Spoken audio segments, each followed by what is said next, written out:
like so sudden with the cat right behind you. What's up, man? It looks like a different type of. It's a little more fluffy. It's mad fluffy. We got a cat on scene.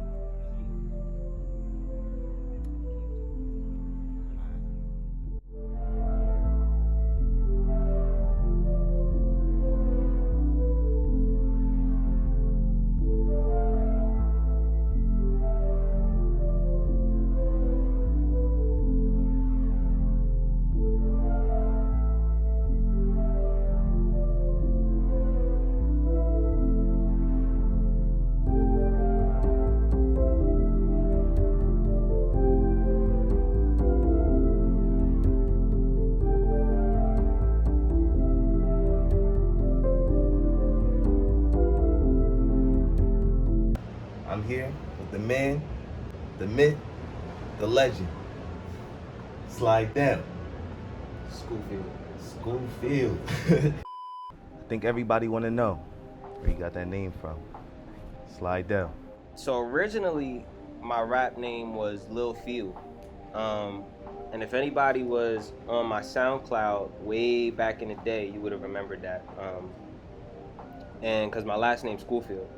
And I originally made I actually made Slydel before I made the name Lil Field. But when I presented it to people, they was like, nah, that's whack. It was like, nah, that ain't it. So I was just like, all right, I'll do like Lil Field or something. Cause originally I wanted like Lil Nas. Mind you, this back when I was like 10 or 11. Right. So niggas can't say I'm dickying off that nigga. I was like 10 or 11 and I wanted to do Lil Nas, but like I didn't want to be connected with like actual Nas. Like I'm not related to that nigga in any way, so I didn't want to be like Lil Nas. So I was like, all right, Lil Field, and we rocked with that for a while, and I had that until I was like 16, and then actually, yeah, I was like 16, 17, and then I rearranged my whole music persona, my whole profile and everything, because I was taking this shit serious. And when I dropped High End and Step, I changed it to Slydel, which in its creation wasn't much better than Lil Field, because it's just Sly nigga from Delaware. But I felt like it sounded cool, and I feel like it still sounds alright. Eventually, I'm gonna probably just drop all the shit and just go by like Naeem Amir or some shit, or some like Kendrick Lamar shit.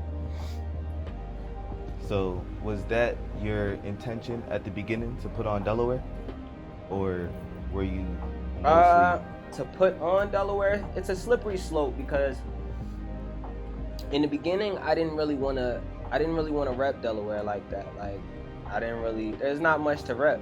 But I don't know, it fit well, like Slydel, like it just sounded well. So I'm gonna always have that Delaware connection, cause like that's where niggas grew up for like, fucking all of my life. So I mean, I'm gonna put on Delaware, but I don't think I'm gonna ever be one of them like 302 like them type niggas. I don't think so. Yeah. I feel like the whole thing with putting on Delaware is just the fact that niggas in Delaware be hating so much. Like, it's kind of hard to have like a collective in Delaware, even if it's like 2-3 groups. I don't think we got it to where Ology is fucking with another Delaware group or something like that, to where we can even see, that's the thing. There really ain't even, that be the thing too, it ain't even no Delaware groups. Like, it be a lot of motherfuckers making songs in Delaware and making this and making that, but like everybody's just on some individual shit. They all out for themselves. Like, you see a lot of video producers and a lot of video directors and shit, producers. You see a lot of these niggas and they be like trying to tax, they be trying to do all this shit, they be trying to like charge niggas mad money and shit, like do everything with money up front. And I'm like, nigga, if you came up out the projects and all your homies came up out the shit and all your relatives came out the shit and the niggas trying to rap and do shit came out the shit, why the fuck are you trying to charge niggas so crazy? Why are you trying to be like you some Hollywood LA nigga? Bro, we in fucking Delaware, bro. Come on, my nigga. Like, we gotta build some shit, bro. But everybody wanna be so fucking secular all the time, bro. They don't wanna build together. They wanna build solo. They just wanna fucking go get rich and disappear, bro. Niggas all try to do this shit like they hitting a lick. That's the problem. Where I think motherfuckers pay too much attention to the vision and not the process. Hell nah. They don't, cause they'll, like, I've seen plenty of collectives form. I've seen plenty of groups form.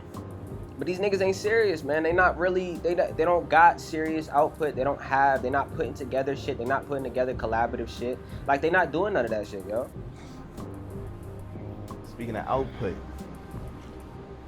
actually, take me back to your first project. How did that come about? My first project, wow. Penthouse Reality takes me back. What year is it? 2023? So the initial spark for Penthouse Reality started 3 years ago in 2020. I was going through it. I was in my senior year of high school and I was losing it, yo. Like, class, it was only specific classes. It was chemistry and it was English, because I was in honors English and they just made us do so much shit. And I'm like, dog, I cheated my way through all of this shit because I can't learn through no damn computer screen. Like, they tried to have us, I'm sitting in my bedroom in my damn fucking, in my robe, in my drawers, listening to this chemistry shit. Like, I can't tap into that. I can't be locked in. I can't care about what the teacher's talking about through a damn screen. Like, so I was getting through that, and I was trying to figure out what I wanted to do in life, like crazy. Like, I didn't know what I wanted to do in college. I didn't know what I wanted to do I didn't know what I wanted to do, just period. And I remember I really sat down, and I was like, damn, like, what am I gonna do with my life? And I hit my boy Mike. Shout out Mike. I hit my boy Mike and he told me to do what makes me happy. And I was like, dog, I enjoy rapping and making music, like, it makes me happy, but how the fuck I'm gonna do that? If, like, I can't get paid off that shit. I can't live off that right now. And he was like, bruh, fuck right now. You'll live in the future. You just gotta put in the work now. And I just remember I was like, bro, like, I don't want to be broke. I don't want to be this. I don't want to be that. But he told me, like, yo, just keep grinding this shit. And I thought about it that night and I was like, fuck. Would I rather be broke theoretically because I'm hundreds of thousands of dollars in debt with a degree that can't do? I was going to school for psychology and I only wanted to go to school for 4 years. I was not doing 6 years. This is how you know I wasn't thinking forward, because what the fuck I'm gonna do with that for that 4 years? Shout out to the motherfuckers who got some shit with a psychology BA, but I knew the environment that I'm in Delaware and shit, that wasn't gonna happen. I don't want to be a school counselor. All my school counselors failed me. And so I was going through it, and then I had an epiphany, and I was like, yo, you know what? I'm gonna just make this music as serious as I can make it, and we'll take it from there. So when I first started it, it was called J Drive, and initially because that was the road I lived on at the time, and I wanted to name it that. Like, it was going to be the J Drive was going to be on the cover. It was going to be like, it actually is on the cover of Penthouse. If you look in the Polaroid on the cover of Penthouse, is in there. But it was initially J Drive, and then this is like, mind you, this is like Christmas time. This is around like winter. It was J Drive by then, and I was working on it. I was really trying to figure out my mixes, because I took a big break from music for a while, because like between like 15 and like 17, I took a big break because I really didn't like how my mixes were sounding. Like, I would listen to the radio and I would listen to people on there, and I would listen to other songs, like underground artists, and I'd just be like, yo, why does my shit sound so trash? Like, I'm rapping well and the bars is all cool, but my mix is just fucking dog shit. And I took a little break, and then I came back and I really started fucking with the mixes. I downloaded GarageBand, and I started messing around with things in there, and I started just figuring out how I wanted to sound. And this is still J Drive at the time, and then March comes around of the next year, so this is 2021, and what's up? That's when I met you. Yes, 2021 is when we met. What was I talking about? Oh yeah. So yeah, it was J Drive in up to March, and then March I reformatted it because I remember. Well, so the thoughts started a little sooner. It was December of the year prior, and there was this one day where it was like 60 degrees out. And so I just had on a little hoodie, the sun was out, my hair was blowing in the wind and shit. And I was cruising down 13, and Club Paradise came on. And I had heard Club Paradise before, but I guess like I never really paid enough attention to it. But it came on, and I was listening to the shit he was talking about. If you haven't heard Club Paradise, go listen to that. I was listening to what he was talking about, and I was like, damn, yo, like, the thoughts of, like, getting shit up and, like, having to leave shit behind, and even, like, thinking about that. Like, those are things that most people don't think of because they're so, like, ingrained into the status quo, they can never imagine leaving shit behind. Because they just want to gain more and more, but sometimes you gotta leave shit behind. And I remember I listened to that, and that was, like, the really first time where I was like, maybe J Drive is... like, maybe this shit is all, like, adding to something more. So then March comes around, and I don't know the exact time frames, but I believe Tory Lanez, I know I can't speak on him, but I believe Tory Lanez dropped, I forget what album it was, but he dropped a song called Penthouse Red. And the song's good. It's not like my favorite song, but he dropped a song called Penthouse Red. And I remember, like, I looked at the title, and I was like, damn, yo, like, what does that mean? Penthouse Red. And I just started applying it to different concepts in my mind, and I was like, damn, is the penthouse red on the inside? Is the penthouse red? Is that, like, some metaphorical shit? Like, I was thinking way too deep. I'm sure, like, niggas didn't even think that deeply when they made, like, the name of the track, but I just kept saying it over and over again. And I was like, damn, yo, that sounded like some shit, like, I think because red's my favorite color, too, it was just resonating with me. And I was like, damn, yo, how can I do some shit like this? And then I came up with Penthouse Reality, and which I thought was like a cool, because it was kind of like I combined the feeling of that day where I was listening to Club Paradise, and I combined the feeling of that day when I found Penthouse Red, and I kind of just combined them, and like that's how I got the whole concept of the Penthouse Reality, because it was sort of like, all right, we got this concept of, we got the Club Paradise, like at the whole Club Paradise is some strip club somewhere, I don't remember where it's at, but I'm like, we got the Club Paradise vibe, the feeling, like even the thought of that, like Club Paradise, like what does that mean? Like fucking, like is that some, like that could be heaven, that could be some metaphorical shit, like we in the Club Paradise. And it like resonated with me because like the penthouse is on some like top floor shit, like you can't get no higher than that penthouse. So I'm like, okay, we got the super elitist Club Paradise, my super elitist thought, and then we got the point where you can't get any higher. You combine them, and then you get the Penthouse Reality, and that was the whole concept and like shit I was trying to get off from that. And it evolved even more as I was making it. Like I first started making that with that in mind, but it was much more like grounded at the time. But the same day that I came up with the Penthouse Reality concept is when I made the cover art. I got my record player. It was because I was looking for a black surface, but I didn't have a big enough. I had a desk, but my desk was so small at the time. Shout out if y'all remember my desk.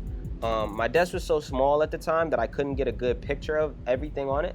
So I pulled out my little record player, that I got for Christmas, I think the year before. And I started setting up things on that. Like at the time, I didn't even have a Polaroid camera. The Polaroid pictures on the cover of Penthouse Reality are fake. They fake as shit. I don't They think I knew fake. that, bro. Nobody knows that, bro. Damn. They fake, bro. Nigga had us fooled, bro. Yeah, they fake. Those are not real Polaroids. I took a picture of the crib, and I ran it through some filters and some shit on my phone, and then I edited it over a Polaroid, and then I printed that shit out twice Damn. and threw it on the table, and that was the Polaroid. Hey, bro, nobody knew. Innovative as fuck. Nigga.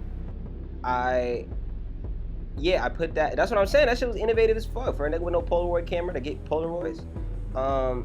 I had that on there on the record player in the center. And I had my glasses, a lighter, my chain, $15, and a mask. And all that shit was symbolic at the time. Like even the record player was some symbolic shit. The mask was obviously symbolic because we were still like partially in quarantine at the time. And like that shit was like, that shit affected everyone's life. Like I say it all the time, like if quarantine never happened, like I wouldn't even be the person I am today. I have to get into that at another time because that shit would take the whole this whole thing. But yeah, I put the mask on there for quarantine. I put the chain on there because like I felt like that was like for as grounded like as I enjoy being, for as like grounded and shit as like I try to be. Like the Penthouse Reality concept is still some flexor shit. Like it's some shit that like there's still a level of like diamond and gold shimmery. So that's why I put the chain on there. I put the $15 on there because I started like back in high school. I dropped my first, it was a YBN Namir remix, and I dropped it on SoundCloud in 9th grade. And then I turned 15. And the year I turned 15, I went into sophomore year and I was working that summer, and I got my MacBook that summer because I was working off some bum-ass Lenovo computer. But I got my MacBook, and yo, I just got to work, yo, from 15 forward. And like, that's why I had the $15 there. I had the lighter there because I had the lighter there. I had my glasses because I felt like I was finally seeing shit clearly. That cover is something special, yo. Like the fucking, like I got the blinds casting the light on the shit. Like it's just that was something special. That whole album was something special. I hope people go back and like really go see what I was on. Cause yo, I was 17 when I started making it, and I turned 18 when I really got into it. Yo, I was a kid. Go listen.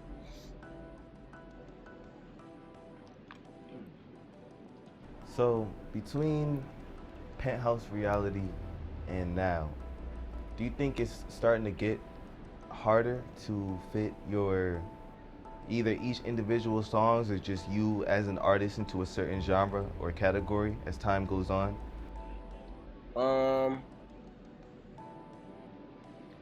Yeah, it is. It does get a little hard to like when people, because I always tell people I make music, and they're like, "Oh, what kind of music do you make?"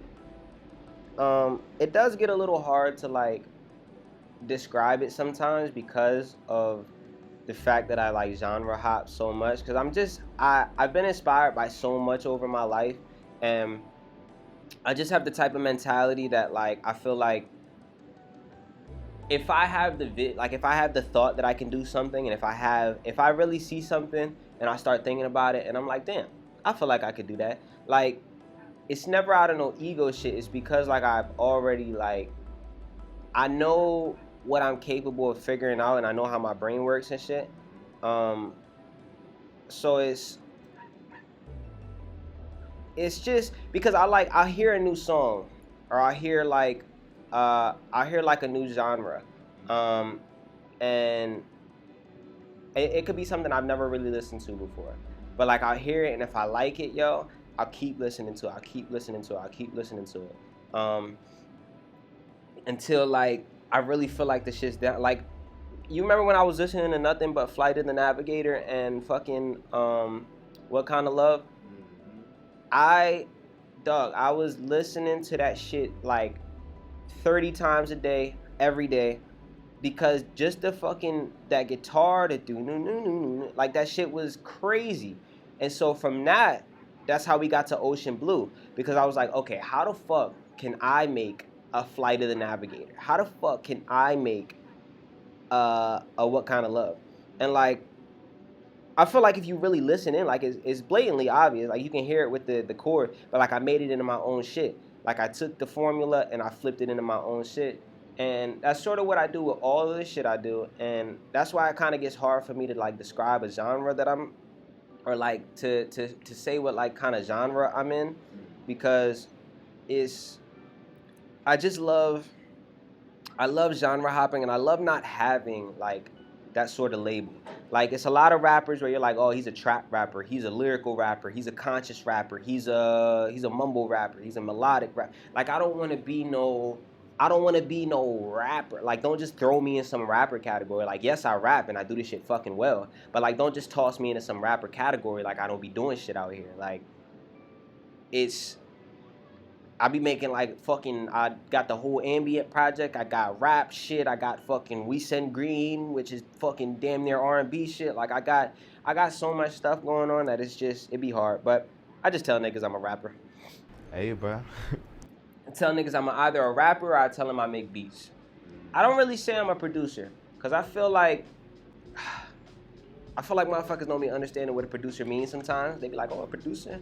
So when I say I make beats, I feel like then they're like, oh, a producer.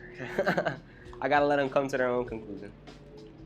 For me, I feel like there's something about the word like beats that I just don't like. I feel like it doesn't capture the full essence of what I'm really making.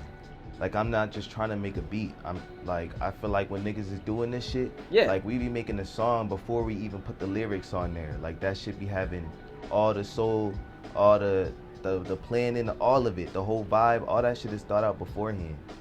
And I don't know, I feel like over time it's finna evolve even more from beats, and that's when something new is finna come out of this shit. I only say beats to the simple-minded, because I don't have time to explain like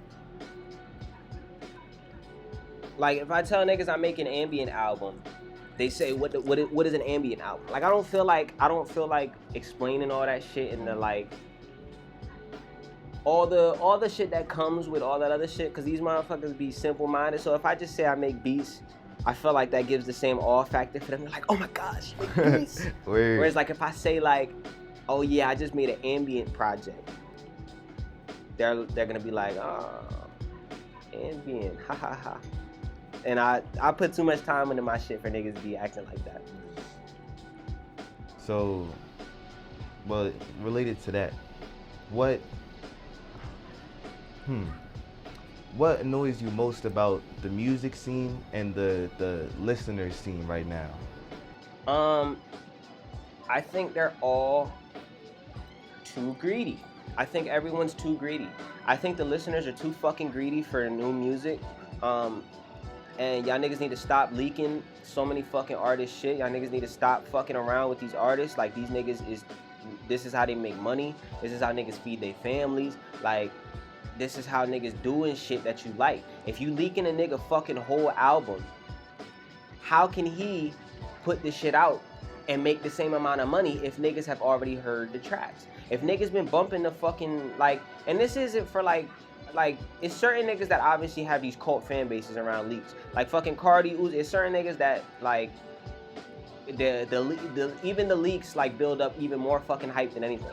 But it's a lot of niggas who really trying to be on some like quiet shit until they can get the whole project together, until they can get the whole thing together. If you leaking a nigga shit 4 months before he even want to start the rollout, like how you think that make a nigga feel? If he wanted, like, let's say this was his favorite song off the project. Let's say he wanted this to be the fucking let's say he planned on this being the hit. Niggas done leaked it. They done heard the song. Maybe they like it. Maybe the public hears it and is like, oh yeah, drop this. But that's not what the nigga wanted. Like that's not the case. I will say, well, actually, I'll take it to the other side with the artists. niggas be greedy as fuck over there too, on two different angles, because it's a lot of artists who drop too fucking much, and you can clearly tell that they don't give a fuck about their audience. They don't give a fuck. Like Doja Cat, for example. I don't fuck with Doja Cat at all. I hope one day she goes and watches this, because I don't fuck with you. Shout out Nas. But like, you gonna drop mediocre shit and then get on Twitter and call your fans dummies for buying the shit? Like, that shit's not, I know she be trying to troll and whatnot, but that shit's not funny at all. Because motherfuckers is paying money to go see your concerts. Motherfuckers is paying money to listen to your shit. Motherfuckers is paying money for that Spotify. They paying money for that Apple Music. They paying money to see your dumb ass do stupid shit on the internet and shake your ass for these incels in these fucking chat rooms and shit. But I think it's a lot of artists that like, I think it's a lot of niggas that put out subpar shit and like really poor shit just because they know that they can make like a quick buck on this shit, just because they know that they have like a cult fan base that's going buy this shit like every week, like dropping albums every month, because they know that this cult fan base is gonna get it, which is like, that's cool. But I feel like I mean, that's fine, but from my perspective, I can't do shit like that, because I do shit for the craft. And like, yeah, obviously we all, as much as niggas say they don't give a fuck about the numbers, every fucking nigga who puts they shit on any public platform gives a fuck about the numbers. Because if you didn't give a fuck about the numbers, you would be listening to your own shit and voice memos every day. So like, and you cannot care about the numbers, but you give a fuck about the numbers. And it's the same, like, I don't care about this shit, but I give a fuck. So like, every nigga wants their song to blow up. Every nigga wants their fucking shit to do big and shit.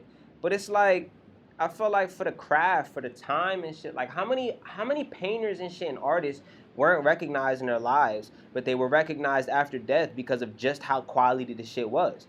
And I'm not saying I'm not saying I'm trying to be recognized after death, but I'm trying to put out quality shit that is still recognizable after death.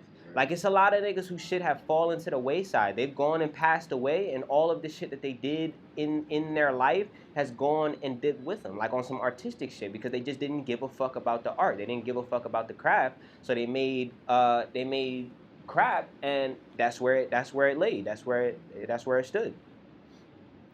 That's a part of your legacy that's set in stone. Hell yeah. Discography is like the biggest chunk of your legacy if you're an artist, yo. Hell yeah. Hell yeah, because the concerts, the tours, the concerts are only going to be seen by the niggas that went. It don't matter how many fucking videos, it don't matter. The concert can only be experienced by the nigga that went.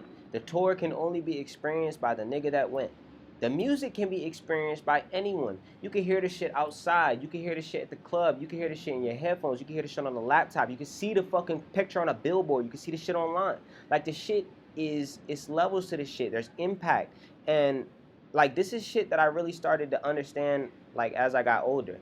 Because even when I was younger, you don't have the power of hindsight. When I was making Penthouse and stuff, I didn't know how well it was going to age. I didn't know. Like, I knew I was making good songs and whatnot, but I had no way to tell how things were going to age. I just knew I had to make good music.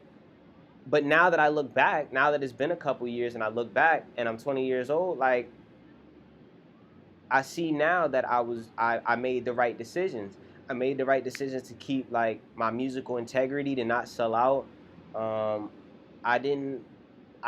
wasn't running around searching for a million features. I wasn't running around looking for, begging niggas for studio time, begging niggas for beats, begging niggas.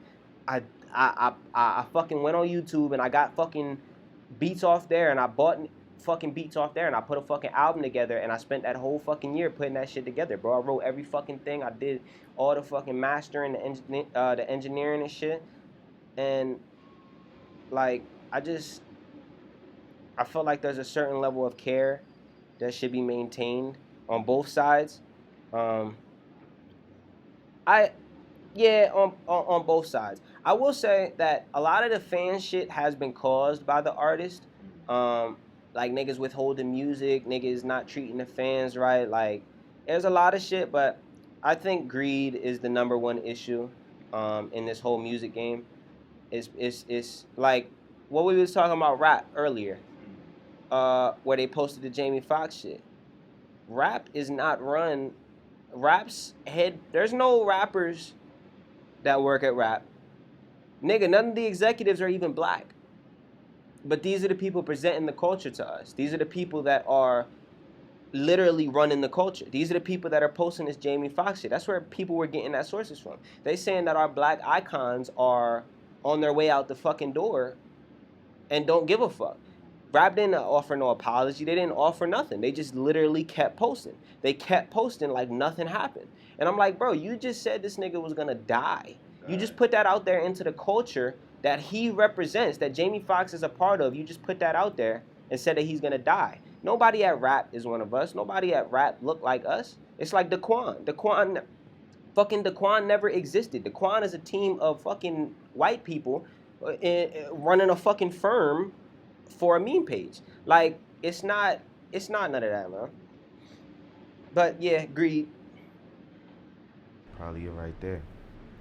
So, with the climate of the whole game, do you still have anybody that you want to collaborate with in the future? Yeah, it's a lot of people I want to collaborate with. For as much shit as I talk on the game, for as much shit as I talk on these niggas, yo, man, shout out rap. Real. Nah, but it's a lot of motherfuckers I want to collaborate with, yo. Like, I'd love to make a song with Drake one day just for like some timeless shit. Cause I really feel like I've listened to the nigga enough. Like, I feel like I've pondered over the music enough to like know what would sound good and shit. Like, I'd love to make a fucking song with like Ye or some shit. I know the song with Ye probably wouldn't happen because that nigga's probably the most difficult. Like, I know the person I am. And you get me in the studio with that nigga and he start tweaking out, I'm gonna have to say something about it and that nigga's gonna kick me out. So I'd love to do a song with him. I really want to do a song with Frank Ocean, dog. Like, that would be like a dream come true. I doubt that shit'll ever happen because the nigga's just so mysterious and shit. And I don't even know if he be making music. Like, he be focused on the Homer shit and the jewelry and the clubs and shit. Him. I want to make a song with who else would I like to make a song with? It's a couple underground niggas. I wanna make more music with a couple more underground niggas. But the problem is a lot of these underground niggas don't ever like. I don't know. It seems like they got the mentality where they want to fucking stay in the underground forever. Like, niggas be trying to carve out fucking space in the underground and shit. And I'm like, nigga, no, bro. Because, nigga, if you doing it, like, you got, at a certain point, bro, you gotta make it out the underground. The goal of the underground is to make it to the mainstream. Unless you can really do it. Like, there's only a few people who I have known, or not known, but I have seen to be able to really like rule some underground shit. MF Doom is one of like, he never like was big mainstream, but he wasn't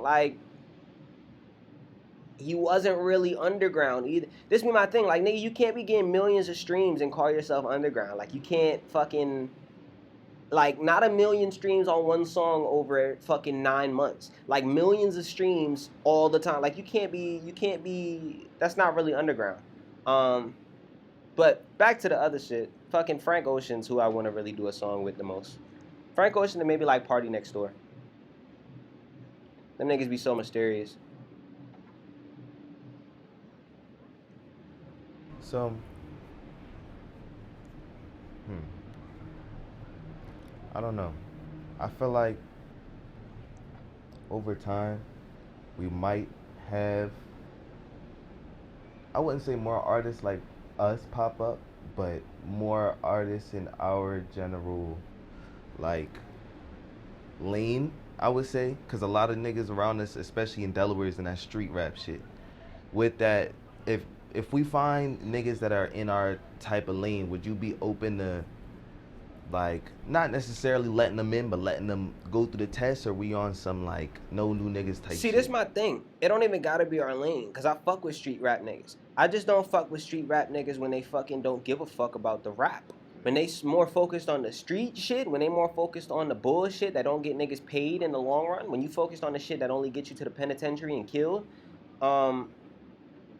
I can't really rock with it because it's a certain mindset you gotta have. Cause there's plenty of niggas in the streets that's like really creative niggas and really like forward niggas.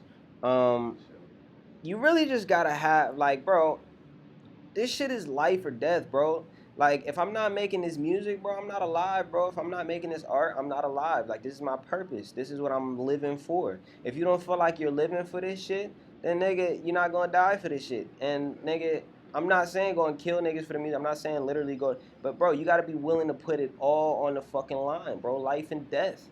Like, this shit, you gotta feel that way. And if you don't feel that way, then nigga, you gotta feel something somewhere else, bro. For real, bro.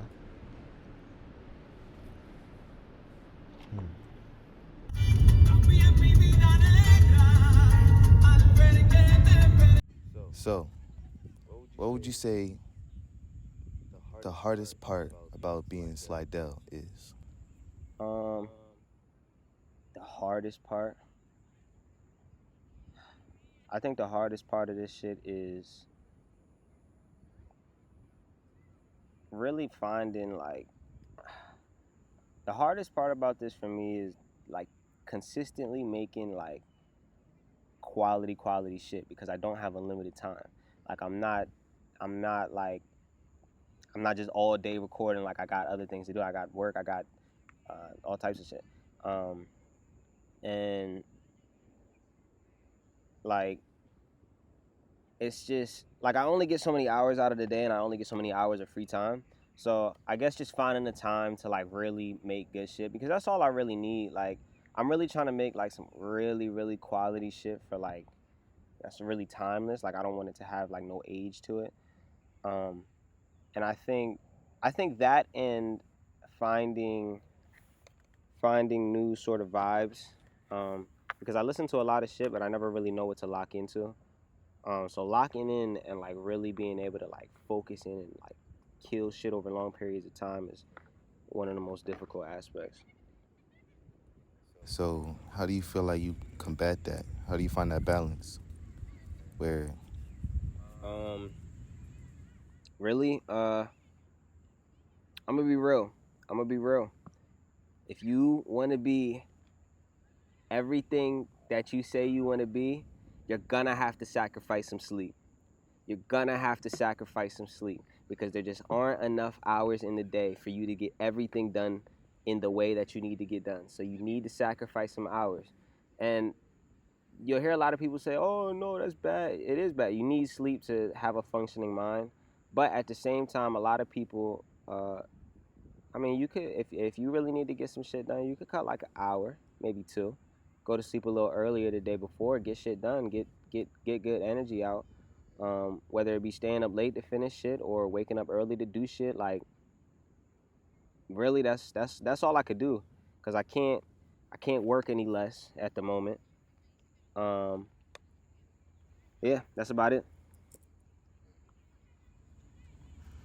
so within I also combat it. My fault. I also combat it by I'll be listening to like just so much different shit. So like I try to never run out of inspiration. I try to never get like bored with the music. Like, I always try to find new shit, whether it be like some samba, some jazz, fucking rap, whether it be some fucking R&B, shit from the '60s, shit from the, I'm just always trying to find something. damn, that's what I was gonna ask you. What? Where do you draw inspiration Yeah. within all of this? I'm really just, I'm inspired by, one of my biggest inspirations is my dad. I know I tell you all the time. But my dad really inspired me when I was young. He was always like, he always had an instrument focused mind. He always sort of, he told me how to like listen to music differently, to like hear different parts of the music, to like focus on instruments and like pay attention to lyrics and like things like that. Things that I never really like paid attention to. And he just put me onto so many different genres. My life inspires me a lot. That's why I tell people all the time, the key to this shit is really just living. Like, it's, you got to get out and have those experiences to be able to tell the tales of those experiences. And I tell the tales through music, so I got to go out and live. That's real. So with that, what do you think is next?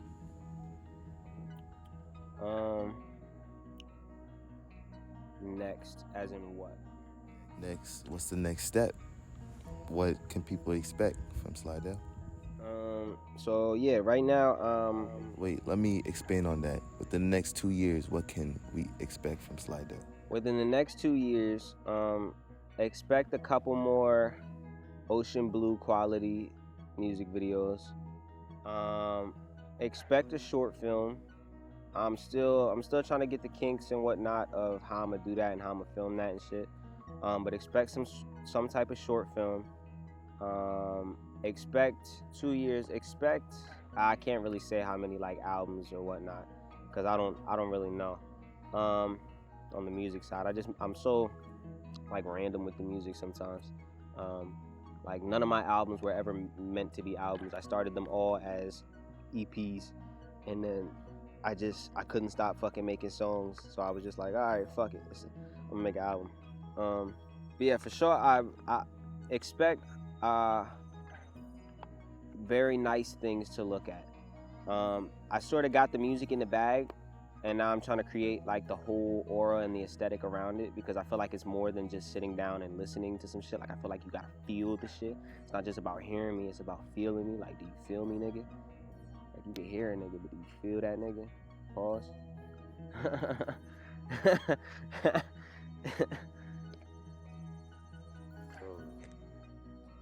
How do you try to capture that, or do you have a way you try to capture that essence into the song to where you can properly transfer how you feel in a way where other people can either feel it or at least understand it? I really just try to make my songs like I speak. I try to make my songs like they're conversation. I feel like I frame a lot of my songs in different ways. Sometimes the conversation will be towards myself, and I'll be like, it'll be on some like introspective but like back and forth shit with myself. Sometimes I'll frame it as like a conversation to somebody who like did some shit or something, or somebody I feel like wrong for. Sometimes I'll create like a person to fit that niche that I need to get my feelings off on the song. It's a loud ass bug. But yeah, I really, what was the question? Sorry, the bug distracted me. What'd you ask? I had asked, damn. How you transfer, like, what's your process in trying to make sure that your feelings, or how you Get it on the moment? Yeah.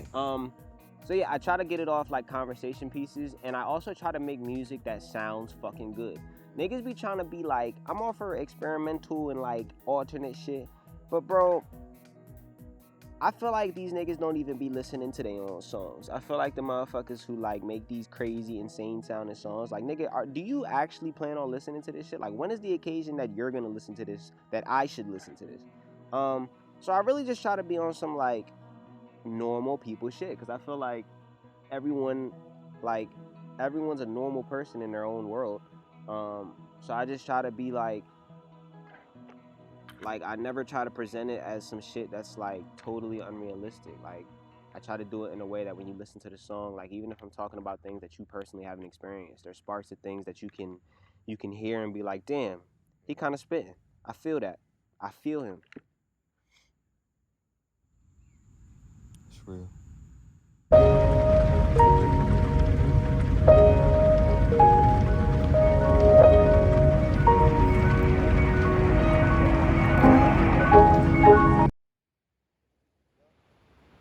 Walk me through your first time deciding to shoot a music video. How did you go about putting everything together? How do you go about putting everything together now? And how do you think you've improved along the way?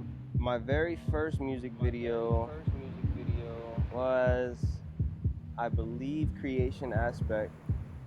And that was February of, I think that was February of 2022. when I made Creation Aspect. And yeah, so when we were shooting Creation Aspect, since that was the first the very first shoot, it was rough around the edges. Like, I didn't really know what shots I wanted to get because I had never gotten those shots before. I never really knew what, like, I didn't know how to frame the shots. So it took a while to get the video all shot and together. And then the editing process was fucked. I used iMovie to edit it, but that shit is the most difficult task in the world to edit on that bum ass software. Cause it just, I don't know, the shit is just not user friendly. So like, trying to do shit on there was difficult. Like, I was editing on my phone and I was editing on the computer at the same time. And so after that, the second video was Intercon. And Intercon, we spent less, well, kind of less and more time. More quality time and less bullshitting. Because I actually had a vision of what I was trying to accomplish. I knew what color scheme I wanted the video to be. I knew how I wanted the shots to look. I knew how I wanted the cameras to move. Intercon took about a week altogether. Cause I made the video for the shit like a week before Price of Life dropped, and then creation aspect took like 2-3 weeks altogether because I was trying to figure out all the editing and shit. I had never edited like that before. So I was figuring that out. Intercon was the first time we had used the all the lighting setups and shit and like innovative like filming and shit. I had my stepdad come out and help with the shots. I had shout out Sarah for being lighting on that. And then after that, I believe the next video is I think it's Ocean Blue. I think I did a couple visualizers after that, but Ocean Blue is my magnum opus right now. That shit is Ocean Blue it was planned out for a while because I knew I wanted to go to the ocean, and I knew I wanted to shoot there. But the difficult part of Ocean Blue was I think it was February. Again, it was February and the fucking ocean was freezing beyond comprehension. But motherfuckers had to get the footage. Had 2 pairs of pants on, 2 pairs of socks, fucking my Ushanka hat. Shit was crazy. But Ocean Blue is like, by the time Ocean Blue came around, I had made enough content and made enough videos and like done enough shit to where I knew how I wanted the shots to be framed. We also started shooting Ocean Blue, like, so the ocean part was planned, but like the initial part was more spontaneous. I forgot.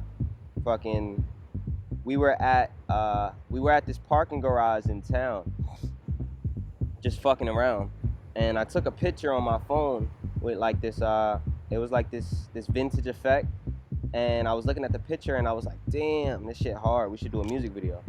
And we were actually gonna shoot the video for Epiphany, but I was like, damn, I guess the responsible thing would be to make a video for the album I'm currently making. So we started shooting Ocean Blue, and the song wasn't even done when I started shooting it. The shit still I hadn't written the second half. I think the first half was still on some rough draft shit, but I just knew I had to start shooting them. And I was just on one that night. I fucking, like, all the lighting and shit, like all the shit niggas accomplished with that video, man, that shit is crazy. Word. Damn. I'm just now remembering all that shit, bro. I feel like a lot of that, like, shooting with you is like, you got the shit that you have to do, and you just let niggas know, and I don't know anything past that, bro. I know I'm supposed to hold this shit like this and stand right here, nigga. That's all I can do is give stage direction.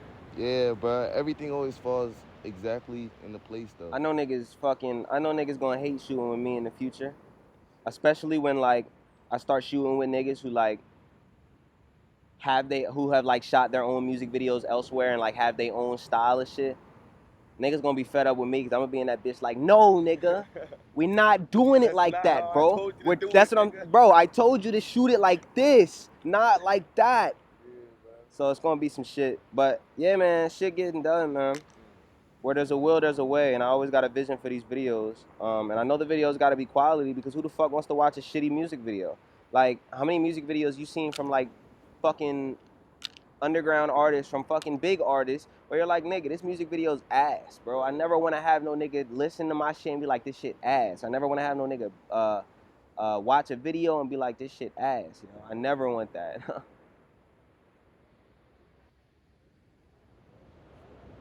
So,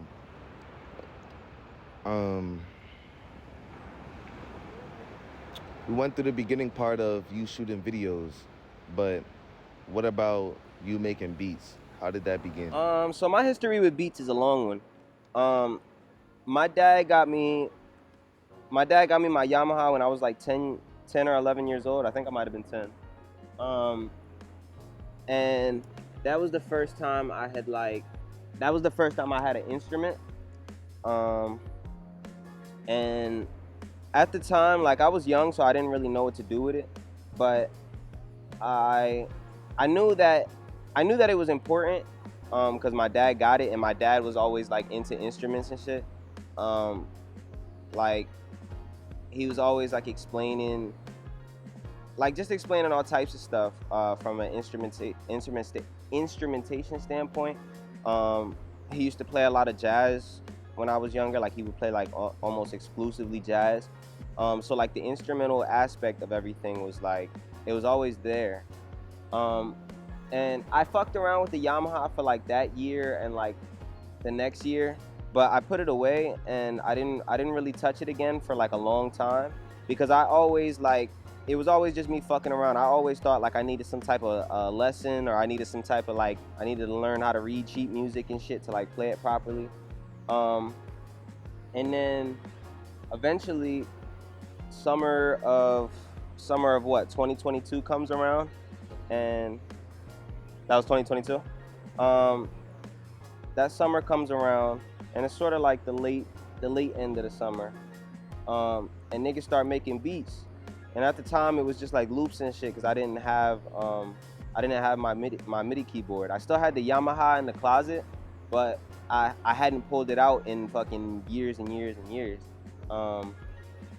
And I ended up we started making beats, started fucking with the loops and shit on Logic.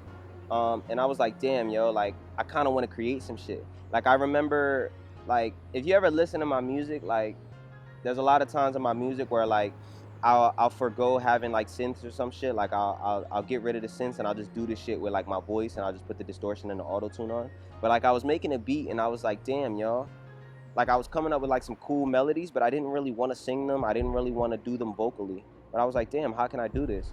And you can record on Logic using the computer keyboard, but I didn't want to do that shit because I didn't feel like teaching myself how to play the piano through the damn computer.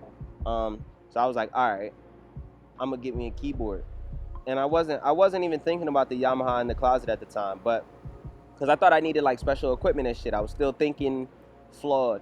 So I went and got one of the small MIDI keyboards, and I started fucking around on that for like a couple weeks. And that really, like, it sort of brought back that spark that I had when my dad first got me the Yamaha, because I asked him for that for Christmas, because he had his own piano, and I remember playing it at his house all the time. And I was just always so fascinated by the fact that like I could just create notes. I got the little MIDI keyboard, made a couple things on there, but I realized like I was trying to play the MIDI and I kept having to hit the octave button all the time, and I couldn't play like fluidly across the whole keyboard. So I was like, damn, yo, I need like a piano. And I was like, I started thinking and I was like, damn. And then I remembered, I was like, fuck, I got a piano. I got a full size, I think this shit like 60 keys or some shit. I got a good size Yamaha with all types of with all types of like settings and all types of shit on it. So I pulled that out the closet, and I had to get a 20-foot printer cable because the motherfucker that came with the MIDI keyboard, I obviously couldn't find the piano cable, but the one that came with the MIDI keyboard was only like this long, so that shit wasn't reaching across my desk. So yeah, I pulled out the piano, and that's when shit really took off, because now I could do, like, I could play multiple notes at the same time in totally different octaves. Like, I could play an E up here, and I could play an E down here, and then I could hurry up and jump to the fucking E down here or some shit. Like, I can fuck around with it without having to change, like, the octaves, without having to change anything. And that was just me learning, like, little chords and little chord progressions and stuff. I'm still not that good with them, but I just learned the keys and whatnot. And then I started fucking around more with, like, I started messing around more with, like, experimental sound and stuff. Like, I started pulling out more synths. I started using more experimental drum patterns. I started extending my beats. My beats have become, like, long as hell. That's sort of like my thing. Like, I love long ass songs, especially when they're, like, really quality. Like, Since Way Back was a big inspiration for me, because, like, the song starts and it plays and stuff, and, like, you hear these people at, like, dinner, and you hear them eating, you hear them laughing, you hear somebody come in and they're like, hey, and then the song starts, and then you get like 2-3 minutes into the song, and the shit, like, slows down, and, like, everything changes, and 40 just starts going off on the fucking beat, and that shit just goes for like 2 minutes. I had heard that shit years and years and years ago, but it was actually when it was one of the times we went to Philly. I was laying there and the shit came on, and I was just thinking about it over 40 going crazy. And damn, our shit getting washed away. Anyway, shit, we had the beats. I was making Output at the time, and Output is obviously my first foray into production. And, like, Since Way Back, Endless by Frank Ocean. There's a couple things. Hold on, be careful, bro. There's a couple things that, like, really inspired me. Like, Girl from Oakland. Girl from Oakland's another one, the song by Party Next Door, because, like, one, the beat on the shit is, like, it's just crazy. Like, he not singing nothing too crazy. Like, the vocals aren't, like, incredible. But just the overall vibe of the song, like, it's totally unmatched.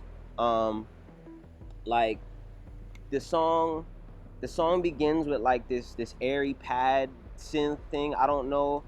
I know it's a sample. And it starts with that, and then the song goes on and goes on. Like, the sounds start changing. And then by the end, like, you sort of have, like, it's almost a dance break, but it's, like, not. It's like some twisted dark shit. And then at the very end, you hear these heels clanking on the sidewalk, and you hear, like, this fast car pull off and shit, and it just sounds like a dark-ass night in the city. And I remember the first time I heard that shit, like, it blew my mind, because I'd never thought of adding such depth to a song beyond the vocals. Like, I knew I could sing and rap and blah, blah, blah to make the song deep, but I never thought that I could, like, really make the shit something crazy without saying a thing. And then it also inspired me because that was when I found out that Party Next Door was actually making a lot of his beats. I never knew that he was making so many of them beats. Like, I thought on the beats when the bitch would get on and she'd be like, party, party, party. Like, I thought that was just some shit. But, like, that's like his tag. And when I found out that nigga was making the beats, I was like, holy shit. So you're telling me he created these sounds, bro? Like, he's creating this ambience? And that set it off, and I started making Output from then. And Output is like, I'm rapping my ass off on a lot of Output, but a lot of Output is just so production focused. Like, I just really wanted to show niggas that, like, I can really make the beats. Cause, you know, bro, niggas ask, oh, did you make this song? You'd be like, yeah. And then they'd be like, oh, you made the beat? You'd be like, nah.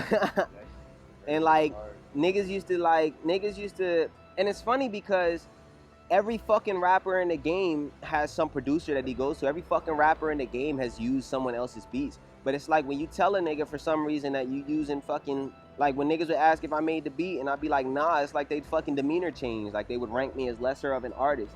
And I'm like, nigga, do you not hear these bars I'm spinning? Like, do you not hear how I arranged this track? Like, I still engineered all this shit. Like, I still changed the beat up how I fucking want. I still reverse shit. I still cut shit out, chop shit. Like, so I was like, all right, I gotta make some shit that would shut these niggas up. So I made an hour and fucking 20 minutes, 20 songs of output. It's my longest fucking album. I don't regret a single song on there. There's no filler. Everything on there is purposeful. Everything on there is perfectly done. And I didn't make every beat on output, but I made a solid, out of 20 songs, I made like a solid 15. And I'm okay with that because now when niggas ask if I made the beat, I could be like, nah, but I made these 20 other ones. I made these 20 other songs. I didn't make this particular one, but I made all these other ones. And then after output, not even after output, sort of on the later end of output as I was like, so output like evolved as I was making it. When I first started making it, I was really inspired by Party Next Door, Brent Fires, Frank Ocean. Like I wanted to make. It originally started as like I wanted to make some like R&B-ish shit, but as time went on and I realized my singing voice just wasn't there to make a whole fucking R&B album. Like nobody wouldn't hear that shit. I realized like okay, I'm gonna start. I refocused it a little bit so it became even more production focused. And about halfway through the production process for output, I started making Aquasonic. But it wasn't Aquasonic at the time. It was still like those were still output cuts. But I realized like I started making tracks and like I was realizing that some of the tracks were like getting obscenely long. And output already had like its obscenely long songs. Like it already had I had already made like a lot of songs that were like 5-6 minutes long, and I was making beats that was I was making tracks that were like 10 minutes long, and so I had already had the thought in my head that I wanted an ambient project, because I really love like ambient music, like quiet wave music, and it's this one particular song called Retire Final that really inspired me to make Aquasonic. So like halfway through the process of output, I started making Aquasonic shit just in the back. Like just I would make it and I would put the shit to the side. Like it would be really nice shit. I just put it to the side for a little bit. And then Output came out. And Output came out. I was doing the promo for that. I dropped the Ocean Blue video. Niggas was fucking with that. That's my biggest song. That's my biggest video. Like that's my fucking hit. Which it's kind of like a blessing and a curse because when I dropped Output, like you could see the stars next to each song to see what niggas was fucking with. But Ocean Blue just got so fucking big that it like eclipsed all the other songs, so none of the other ones are even considered hits. So like I finished Output and then I was in that intermediary period. I started making Aquasonic. Because I knew I wanted to make an ambient project. I knew I wanted to make some shit that had no words, just vibes, just sounds, just me playing the fucking instruments and shit. So I made Aquasonic, and that shit's 11 songs and like an hour 10, which was another thing I wanted to prove to people that it wasn't like now that I have proved the niggas I can make beats, I wanted to prove the niggas that I'm not just in here making fucking beats. Like I'm not just in here layering some 808s and some hi-hats and like I wasn't just in there fucking making that shit. Aquasonic has a lot of parts with fucking no drums. It's got a lot of just spacey shit. Like, but yeah, my production journey began with the piano, and then it got the Yamaha that my dad got me, and then it went on hiatus for a while. And then later on, I started producing again because I got tired of niggas trying to fucking like play with me, trying to play my craft. Like I don't know what the fuck I'm doing. Like I'm just some dickhead out here just rapping on a fucking mic. Like when I was dropping my shit on SoundCloud and niggas wanted to call me a SoundCloud rapper. I'm like, nigga, just because I'm like uploading to SoundCloud doesn't mean you can like you can't just put me in some SoundCloud rapper category, because at the time that was like some derogatory term. Like all these niggas with these fucking rainbow dreads and fucking, you know, the shit, all the rainbow grills and crazy shit. That was like a derogatory term for niggas, SoundCloud rapper. So I'm like, all right, nigga, I'm about to legitimize myself. Watch this. And to this day, these niggas still don't have no Ocean Blue. These niggas still don't have no Aquasonic. These niggas still don't have an output. Remember that. That's real. So to round out, well, you already pretty much answered it, but to expand on your answer, what mental state do you think you were in while you were making Output and Aquasonic? Like, especially with the production wise, you can kind of feel the unease in a lot of the songs. So yeah, I'll build off the question that you asked about Penthouse. Because I explained my thoughts behind, or like my method behind Penthouse. So we'll go to Price. Price of Life was, when I made Price of Life, it was I had just come off my Penthouse run, because Penthouse dropped October 22nd. I had just come off my run. I was in college. Penthouse, like it still slept on. But I was just trying to get my foot in the door. I just wanted to prove the niggas that I was making solid shit. So yeah, my Penthouse run was up. I was in school, losing my mind. It was October. It was like fall.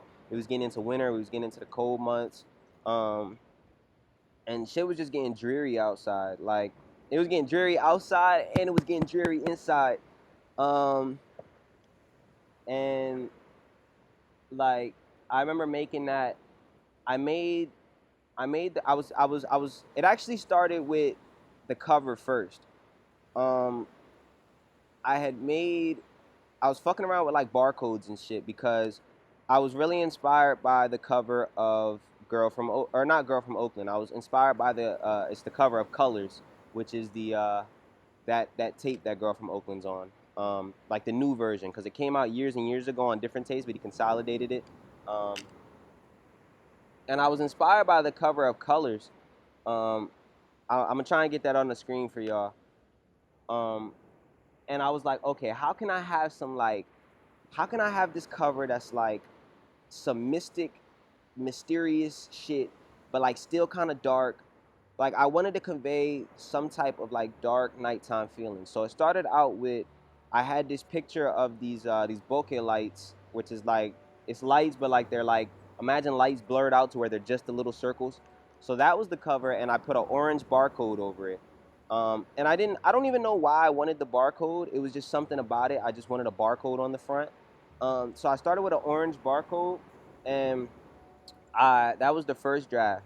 And I was like, I remember looking at it, I was like, all right, this is cool, but this looked like some single shit. Like, it didn't look like nothing that can, like, it didn't look like anything I could consolidate a bunch of songs on. So I went back to the drawing board, and I was going through my camera roll, and I found this random ass picture I took. I didn't even mean to take it. Like, I literally took it on accident, because I was pulling my phone out of my pocket one day in the car, and it had the phone, or I had the camera open, and I hit the volume button, so it took a picture as I was doing it. But the picture's like, it has like a motion blur. It's the picture for Price of Life. It's in my car. It's a picture of the fucking like AC. It's a picture of the dashboard and shit, but it's like blurred, and it was all blurred and shit. And I was looking at the picture, and I was like, damn, bro, this shit's hard. So I took that picture, I squared it, and I put a new barcode. I put a red barcode, the red barcode that we all know, over the shit. And I had that, but originally the picture had a green light in it. Like, if you look at it, there's a red light that's kind of like wavy. That light was initially green, and the picture had color. So I was like, all right, I want a more uniform thing. So how can I do that? So I blacked out, I black and whited the picture. I removed all the color from it except the reds and the little air conditioning thing. And then I turned that little green light, I turned it red. And then I turned the exposure down on the whole picture, and then I slapped the red barcode back on it, and then that was the Price of Life cover at the time. But then I went and got the little parental advisory sticker. I got a little metallic one, and I put that on there, and that sealed the deal for the cover. And that sort of set the tone for the whole album, because I knew I knew kind of what I wanted to get off. I wanted to get off some Party Next Door shit. I wanted to get off some Drake shit. Because Penthouse Reality was more focused on some lively shit. Like I wanted to be more alive on that album. But at the time, I just was not feeling it. I was not feeling very alive. I was feeling very dreary. And like going into the album, my headspace. When I was making Price of Life, I was going through it, bro. Like college was whooping my ass. Um, like my interactions with like my friends, like friends was like being weird as shit. A lot of the women in my life are just being weird as shit. Um, and it just, I didn't feel like I was very appreciated in the world. So I was like, all right, I'm about to force the fucking appreciation. I'm about to make niggas appreciate me. So I started making Price of Life, and the very first song I made for Price of Life was Life Goes On. On to the name price. Back to the name Price of Life. When I put the barcode on there, I was coming up with names for this shit, and like literally the moment I put the red barcode on there, I just kept thinking like price in my head, like how can I make some price shit? And I was like, I was like the price of life. Like what is the price of this shit? And I just kept saying that shit. And I was like, damn, yo, that's a fire ass concept, the price of life. Um, but the first song I made was Life Goes On. Um, it was on a fucking, I think it's on like an Isaiah Rashad type beat or some shit. Cause it was like 1 in the morning, and actually I'm lying. It was like 8 at night. I had gotten off work, and I got back to the crib, and I wanted to record, but like I didn't want to record nothing that was like that dog wet as hell.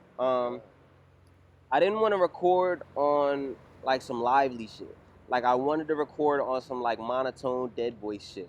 I was kind of inspired by Lucky at the time. And I don't even listen to Lucky or Isaiah Rashad like that, but I was kind of inspired by like their vocal deliveries. Um, so I opened up the beat for Life Goes On, and the second I heard that shit, like I just knew how I had to spit on it.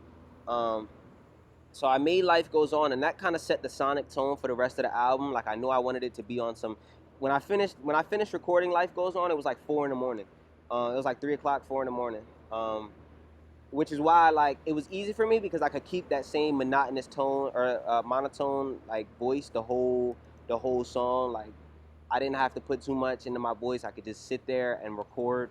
That's why I don't really record too late into the night now because my voice is so dead and I can't put no life into the song. But that kind of set the tone for like the nighttime dark shit. And I just went from there, yo. Like I was just sitting in the car late ass nights, fucking it's pouring rain and shit. It's fucking freezing outside. Um, I was just transferring all that cold ass energy that existed straight into the album. Um, and then by the end, we got, I think it's 15 songs, 2 interludes. Actually, no, 15 songs, 1 interlude out of the 15. So 14 songs, 1 interlude if you're not counting that as a song, which it is, because basis interlude's crazy. Um, yeah, Price of Life. And then after Price of Life, I I dropped Price of Life June 24th of 2022. So that's the summer. And damn, it still hasn't even been a year since I dropped Price of Life. That shit's crazy. Um, yeah, we was going into the summer, and I was lit like that summer. Things was getting. By the time I dropped Price of Life, like things were significantly better in my life, which is why the second half of Price of Life is so much different than the first half. Um, like after you get past Basis Interlude, like the whole album takes a flip. But after that, obviously summer comes around. This goes back into the production thing. I started producing. I started blah blah blah output. Um, so into output, I really I wanted to be more open and I wanted to be more honest and I wanted to be less combative because if you listen to Price of Life, like I'm really angry on Price of Life, and it's audible. Like you can hear it in some of my delivery, you can hear it in some of my word choice. Like I'm saying bitch, bitch, bitch, this, fuck, fuck, fuck. Like I'm going off on like fancy clothing, for example. The character I'm talking about in Fancy Clothing is a made up character, but it's made up of characters from my own life. So like all the shit I'm talking about is like shit I wish I could say to like women in my life, but I just can't. Um, and that was the first time that I had really started writing like that. So by the time output came around, I was like, okay, how do I write honestly, and how do I be honest and open without being so goddamn angry, like without sounding so angry? Because people would listen to my music and they'd be like, "Why are you so mad?" I'd get asked that all the time, like, "Why are you so mad in the music?" And I was like, "Yo, because I was just going through it." But I took that into account because I'm like, damn, like you can't really play a lot of this shit at the barbecue. Like you can't play this shit at the cookout. You can't play this shit with like your son playing his iPad in the room. Like it's a lot of vile shit I'm talking about. So I was making output and I'm like, okay, how can I like make honest and open shit and like real shit that like resonates with not only me but like the outside world and it's timeless without tapping into such negative emotions. Um and so at the time I had been experiencing like better relationships with women and whatnot. So I was just trying to channel those honest feelings and energy better into the things. So I was making like when I was writing output and whatnot, I just wanted to approach it as more like I didn't want to approach the writing as an argument. I wanted to approach the writing as a conversation because that's the stage in my life that I'm in. Like I look back and I like look at my like when I was younger and stuff. Like I look at my previous relationships and stuff. I was young. I didn't I you got you got to go through things to know how to go through things. I didn't really know how to handle like I wasn't as conscientious as I am now. So like me and like my ex would like argue hella and shit. And, like I'd be yelling and shit. But like in this day, by the time I was making, that was like when I was like 17. By the time I was making output, I was already 19 years old. So like time had passed and like I had matured. My fucking frontal lobe had developed more. Um, so I was like, okay, I don't want to be like this because I'm not like an argumentative person. I don't even like arguing like that.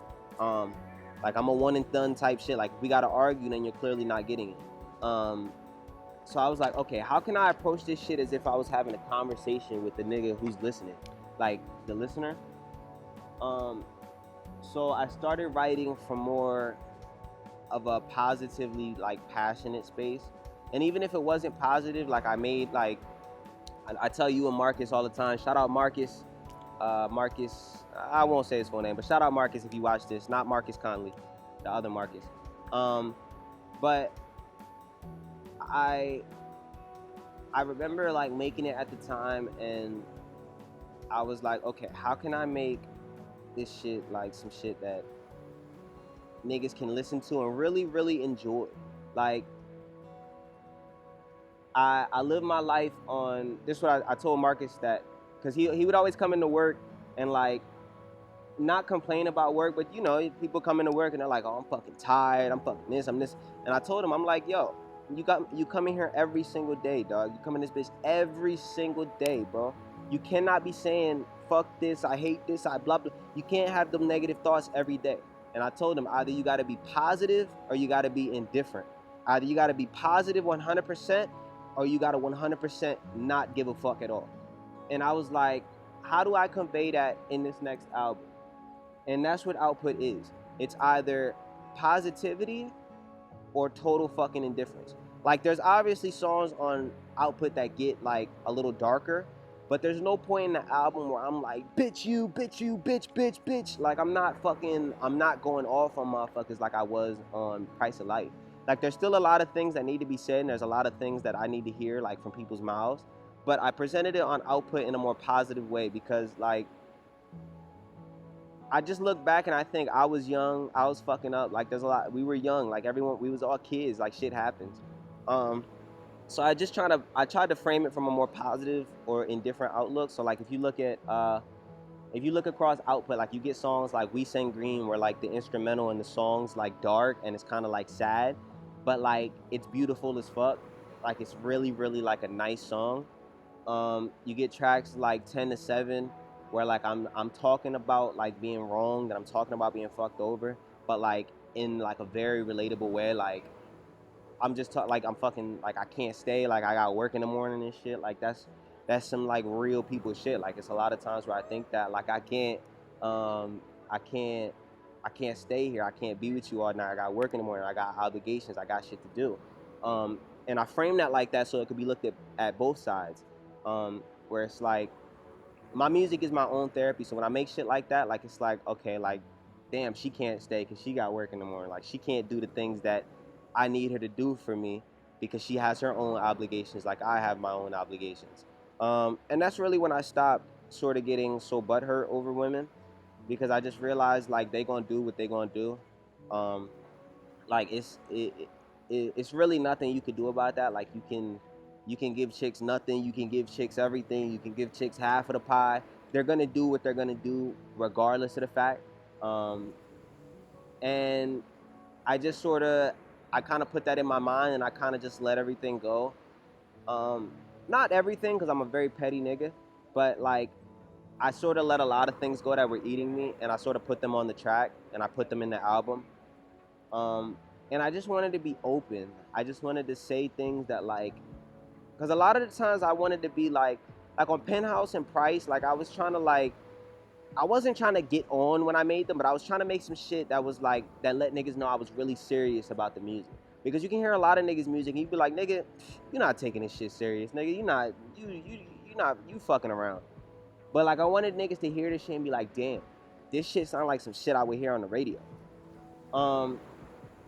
But by the time output came around, I just wanted to be open. Like I was like, yo, fuck the radio, like fuck this shit. Like I'm gonna make these songs that's 7 minutes long. I'm gonna make this shit that's like, I'm gonna make some real shit. And by the end of it, fucking Ocean Blue is one of the last songs we made.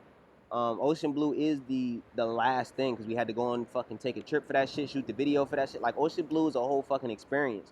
And I love it because like you can hear it in the song. Like that's why it's my biggest song. That's why it's my biggest video. That's why. Like I didn't make it to be that shit. I didn't even think Ocean Blue would be a hit. I made Ocean Blue inspired from fucking Flight of the Navigator. And if you've ever heard that song, you know that's not no fucking hit. Like it's a beautiful song, but that's not a hit song. You'll never hear Flight of the Navigator on the radio. And I was like, okay, how can I get this Flight of the Navigator shit off in a Slydel way? And so I made Ocean Blue, which is like one of my realest songs to this date. Like my lines are poignant, every bar is hitting, every fucking, the breath control is on point. By the end of it, like that set the tone. And like it sort of set the tone for the next shit too, the Ocean Blue into Aquasonic. Aquasonic is like, Aquasonic was my, it's sort of my think piece. I was making it at the same time as I was making Output. And motherfuckers be like, oh, Naeem, like, how do you drop so frequently? Like, how do you drop so much? Like, I remember when I dropped Output, that's 20 songs. I dropped Output in February, and I dropped Aquasonic in April. Aquasonic is 11 more songs. When I told people Aquasonic was done, they're like, what? And I was like, yeah, y'all was making this shit as I was making Output, because it sort of is that same, it's even deeper into that vein of open honesty, because Aquasonic is so open that there is no words. It's so open that it is fucking like, it's like if you fucking crack the window, you get this slit of air that's like real sharp. But when you open the shit, you might not even feel like, or fuck opening it, when you go outside to the shit, you might not even feel that wind anymore. It might just feel like stale air outside because you're out in the open. The shit is so open that it's endless. And which brings it back around to Endless. Aquasonic was heavily, heavily inspired by Endless. Because I wanted to make a project that was like endless. Like that's the whole, Endless is only like 45 minutes long, but like the songs flow into each other. Like this, it sounds like the shit never stops. So I was like, okay, how can I make a project where I wanted to make the ambient project, but I was like, how can I keep this output energy going and like make this shit like something bigger? And one day in April came. The working title for Aquasonic was Television Kids, because I was just making beats at the time, and I wanted, it originally started like, I had a couple songs that were like more like beats, but that just got too long, so I couldn't rap on them, so I put them on there. And it was called Television Kids. And one day I was scrolling down Instagram, and the I'm On One video came up, and somebody in the comments pointed out how DJ Khaled was in the video standing over the balcony with a Four Loko. And like I I saw the comment and I was like, nigga, no way. So I went and watched the I'm On One video. And this nigga indeed was standing off the balcony with a Four Loko in Miami. And I took 3 screenshots. It was a screenshot of Drake looking at the camera, or looking out the window, a shot of Drake looking at the camera with all these people behind him, and a shot of Khaled standing out the window with his Four Loko. And all the shots were like, it was a cloudy day in Miami, I guess, when they were shooting the video. So all the shots were like this cloudy blue. And I took the 3 screenshots and I sent them to my friend, and I was like, I posted this shit. It said, DJ Khaled on a Miami balcony drinking Four Loko. And everybody was like confused, like, what does this mean? What does this mean? Like, it was literally just 3 pictures with that. And they were like, what does this mean? And I was like, you'll get it when the time comes. And that really inspired. After I took those pictures and I set them up, I favorited that picture. And that sort of became the backbone of Aquasonic. Like the color palette, the color scheme. I wanted to get that off now because there was some depth in that picture that I feel like people wasn't getting. Like, I looked at that shit and I was like, damn, yo, this nigga's rich as fuck. And we all know he rich as fuck. But if you look at the picture, he's standing over the balcony with a fucking shitty-ass Four Loko, just looking off into the distance. Who knows what he's thinking? Like, maybe he's being introspective. Maybe he's thinking about a video. Maybe he's thinking about money. Maybe he's thinking about his mom. I don't know. You don't know what he's thinking. It's totally open. And I was just like, damn, yo, I feel like I want to make some shit that would be a soundtrack for this. I want to make some shit where if I was in Miami leaning over a balcony, like, sipping a Four Loko, I'd want some shit to bang off, which it has. We're out here in Puerto Rico, staying at the top floor of the shit. Niggas was leaning over the balcony. I ain't get no Four Loko, but I was leaning over the balcony, drunk, looking around and shit. And I was like, damn, yo, like, I did it.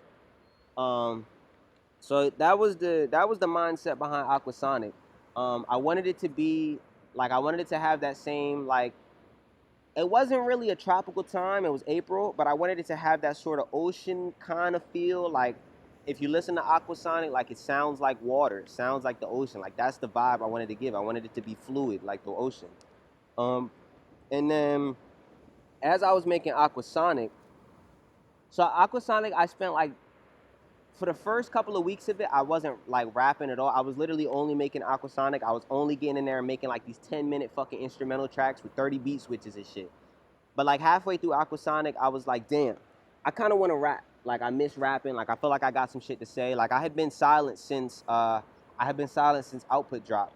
And I was like, I kind of got some shit to say. Like, I kind of got, like, feelings and shit that I want to get off. So, I was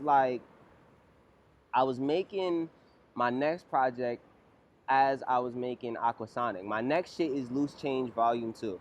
I don't know if y'all niggas listen to Loose Change. I didn't drop it on all platforms. It only came out on SoundCloud. But my next project is Loose Change Volume 2, Agua Libre, which plays into Aquasonic. It's all part of this blue wave that I've been on. And I wanted to keep, like, the Aquasonic energy going, but, like, now I wanted to rap. So I started making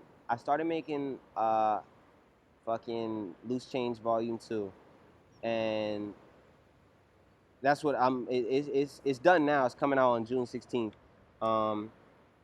Fucking this interview will probably come out. What do you think? Should I put it out before? Should we put this shit out before? I think you should put it out right. This should be some big pre-promo. Yeah. All right. So yeah, this will come out before then. So if you're watching this now, Loose Change Volume 2, June 16th. Tune in, my nigga. It's gonna be crazy. I was making that at the same time I was making Aquasonic. I can make, and see, this is why I be trying to, like, do other shit now, because I'm at the point where, like, I can make these fucking albums so fast and, like, so well because it's just me, that it's like I want to start doing shit where, like, more people. I want to start doing more collaborative shit. I want to start doing shit that takes me longer. Because motherfuckers be like, oh, like, they'll listen to the track and be like, nigga, this is, like, the greatest shit you ever made. And I'm like, bro, I didn't even think this was going to be, like, a hit. Like, I made this shit in, like, an hour fucking around and then went to sleep and then woke up and fucking went and got high and then fucking kept making this shit. like shit like that. And uh, I finished. I was like 75% of the way through Loose Change, and I told my mom. This is before fucking. This is before Aquasonic even dropped. So this is like April, and I'm already like halfway through Loose Change, and I'm like, I told my mom, and she's like, "What? You're already halfway through the next album?" And this is what people don't be understanding. Like I don't think. How y'all doing? I don't think a lot of people understand that one, it's all me making this shit. Like even if it's somebody else that I'm collaborating with, like it's I got the drawing board. Like I had to come up with the board for the shit. Um like people don't understand that I literally live and breathe for this shit. Like I wake up at 6 in the morning and the very first thing I do is go record. Like when I go on my lunch break at work, I fucking 75% of my lunch breaks I don't even fucking eat because I just go home and record. I get off work and fucking well, I used to get off work and fucking record into the late night, but I don't be doing that shit no more. I get off work and I go to fucking sleep. I eat, I treat myself right. Um, but like I literally all my fucking the free time that I can spare, I'm recording, bro. I wake up at 6 in the morning and I don't hit work till 10. That's a lot of time to get shit done. Um, so like that's how I can make so much shit. Like you see a lot of niggas and they rely so heavy on studio time and like shit like that, they can't never get no shit done. But my nigga, if I was relying on a studio for anything, I would have never made anything. If fucking, that's how it was back in the day. That's what I thought I needed, yo. That's why I was only dropping my shit on SoundCloud and shit because I thought my shit wasn't worthy for the big platforms because I thought I needed to go get studio time and an engineer and get a producer and book this and book this and book this. I needed to go get a fucking director and a producer and somebody to hold the camera and blah, blah, blah. Fuck all that shit. You don't need none of that shit. You need fucking willpower and some ingenuity and some elbow grease fucking and literally some time. That's it. Um, and so like I live for this shit, yo. My homie Marcus Conley told me one time, what fucking I don't know what concert he was at. I think it might have been Made in America or something. But this was when he met Jaden Smith and he had a little sit down. Um, I think about this a lot and I wonder if Jaden ever remembers this shit. Probably not, cause the nigga Jaden be like saying a lot of weird shit all the time. But he looked at my nigga Marcus and was like, yo, this shit is life or death. And like we talked about that on the podcast a couple years ago. But he said this shit was life or death. And when Marcus told me that, I was like, nigga, what? Life or death? Like you're Jaden Smith, bro. You like you what the hell are you talking about? But when as I got older, like I realized what he was talking about. Like he was dead ass with that shit. It really is like some life or death shit, bro. Like if this is your life, like this is my life. Is this or death? Um, and that's just how I feel about this shit, man.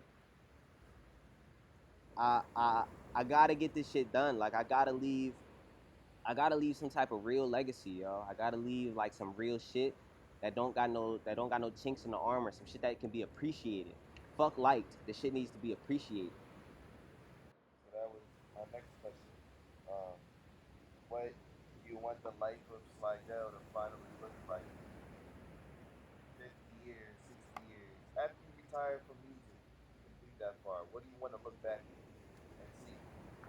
Um, I really hold on. This fucking my laptop's about to die, so I'm trying to get this shit. I'm trying to my legacy. Um, if my shit dies, you gonna have to hand me that. Uh,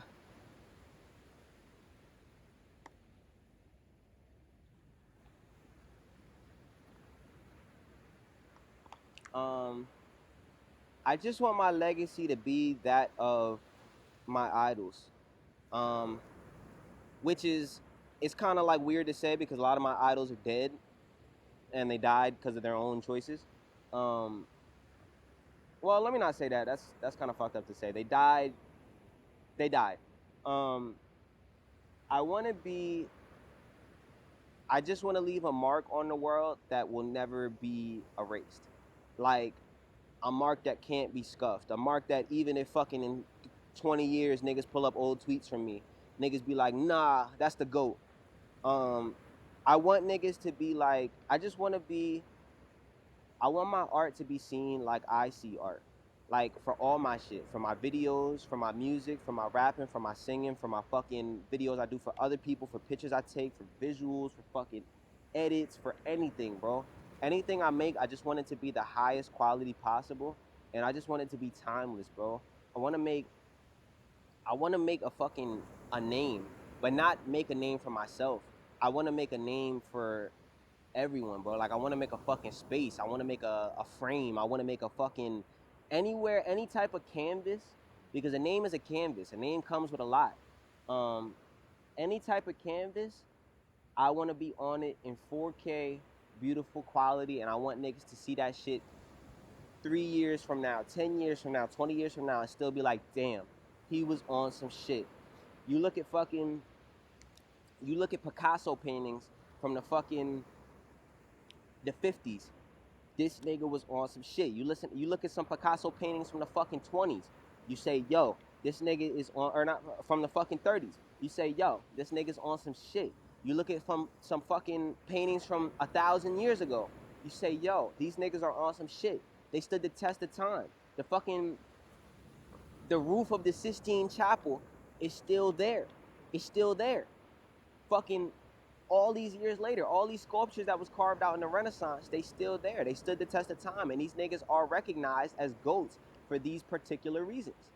And I just want my legacy to be something like that. I want it to be something that, like, I want it to be something that my dad's proud of, bro. Because my dad only listens to real fucking music. Like, a lot of y'all niggas be such consumers, bro. Like, a lot of niggas just be such rampant consumers, just so ready to just eat whatever comes out, that y'all listen to so much bullshit. And you don't give a fuck that it's bullshit. Y'all are okay with the bullshit. A lot of these niggas drop 24 song albums with fucking 13 skips. Bro, if you got Literally, 24 bro. songs and 13 skips, nigga, that shit is dog shit. You drop some bullshit. But niggas be hearing that and fucking...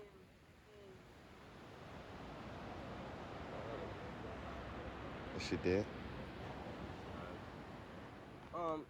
Nigga, 13 skips out of 24 songs is total horseshit, bro. That's a miss. Booty album. Booty. Niggas be having 20 song albums with fucking every other song's a skip. That's booty, bro. I don't care what nobody say. I be seeing these niggas in the comments talking about, oh, the album's actually pretty good. There's only a handful of songs that I don't really like, blah, blah. Nigga, if there's a handful, nigga, if you can get fucking put that shit in your pockets, bro, that a handful of songs to skip, that's ass, bro. Nigga, no, I don't want niggas to skip my shit because it's ass. Nigga, skip it because you just not fucking, I don't know, it's not resonating with the area you in. Fucking something, bro. Don't skip my shit because it's ass, bro. That's poop. Y'all niggas be listening to too much ass. Y'all be allowing these artists to put out too much ass because y'all be streaming and shit, nigga. If I don't fuck with the artist and I don't fuck with the shit they do and their last album was mid, nigga, you're only as funky as your last cut, bro. If your last cut was not funky, nigga, you gotta put on again, bro. Like, these motherfuckers, like, that goes to these niggas who be fucking taking mad long to drop too. Like, these niggas be fucking waiting years and years, having they fans wait years and years and years, and then they drop some mid, and fucking then they go back to the drawing board and be like, oh, I'm sorry, God.